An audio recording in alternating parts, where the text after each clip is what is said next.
Hi and Assalamualaikum to Dr. Norhani and fellow friends. My name is Nur Shahida binti Rosli, metric number 267988. Today I will present on the introduction about the case of accounting for the collapse of Dick Smith. The parties involved in this case is Dick Smith, which is the founder of Dick Smith Electronics. The second party is Deloitte, which is the Dick Smith accounting firm. Dick Smith Electronics was founded by Dick Smith. It was an Australian chain of retail stores that sold consumer electronic goods, hobbies, electronic components, and electronic project kits. A takeover by Woolworths, which is one of the largest local retailers that specialize in supermarket, helped Dick Smith expand throughout Australia and New Zealand.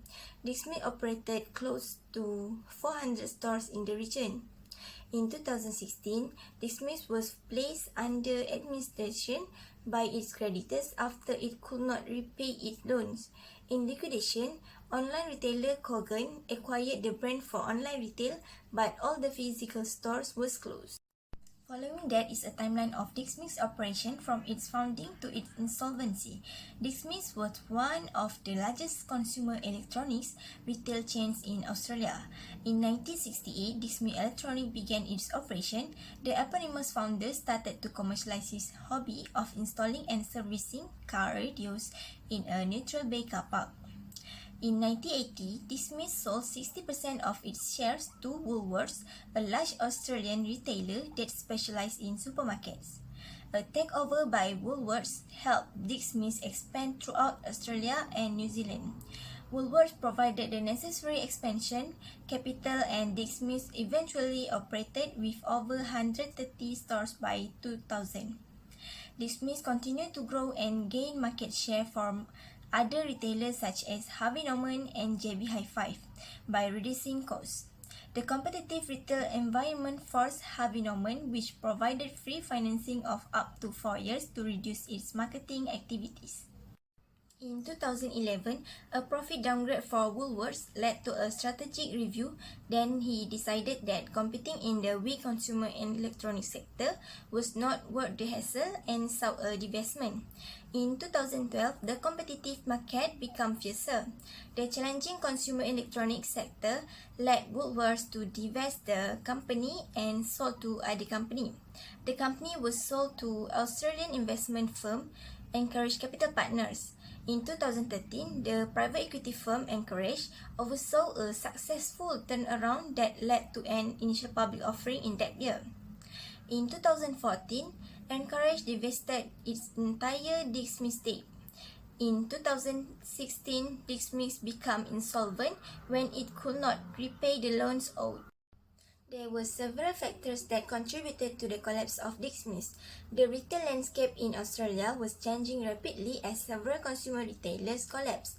The advent of e-commerce had exacerbated the challenges faced by companies in the competitive industry.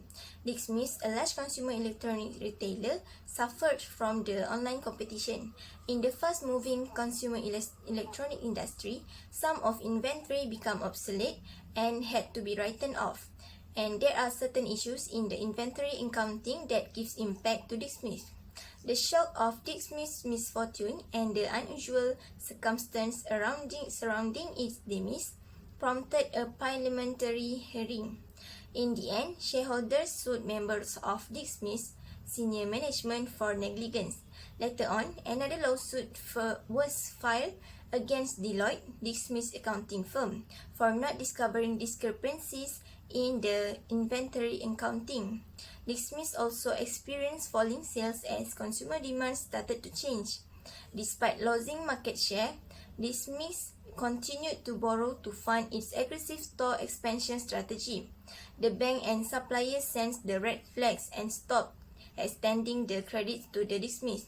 And then he was placed under administration after it could not repay its loan owed. There has been a major problem with Dick Smith's operation since it began till it collapsed. The first one is the competitive in retail landscape in Australia. The competition in the seasonal industry was fierce, so the question is whether Dick Smith has prevented them from the collapse. In this industry, most retailers sold the same imported products made by the major manufacturers and benefited from economies of scale gained by having efficient retail distribution channels and strong branding. To avoid competing on price, the large retailers try to differentiate themselves with knowledgeable staff and good after-sales support. But then, the investor of Dismiss feel that this product does not worth it the hassle anymore and decided to divest its stake in Dismiss Electronic. The second issue in this case is unawareness of the management of Dismiss regarding its inventory accounting. The inventory accounting which the management of Dismiss had been buying inventory based on the discount offered by suppliers regardless of the demand. The management had bought too much inventory and chose the wrong products to buy. It also ultimately assumed too much debt during its expansion phase. In this industry, some of the inventory become obsolete and have to written off. The third one is the discrepancy in the inventory accounting, which is the inflation of inventory numbers misrepresented in the financial position of the company to its stakeholders and made the company look more attractive than it was. The creditors then alleged that the auditors should also be liable for not flagging such practice. Thank you for watching. I hope that this video helps you to comprehend the problem more clearly.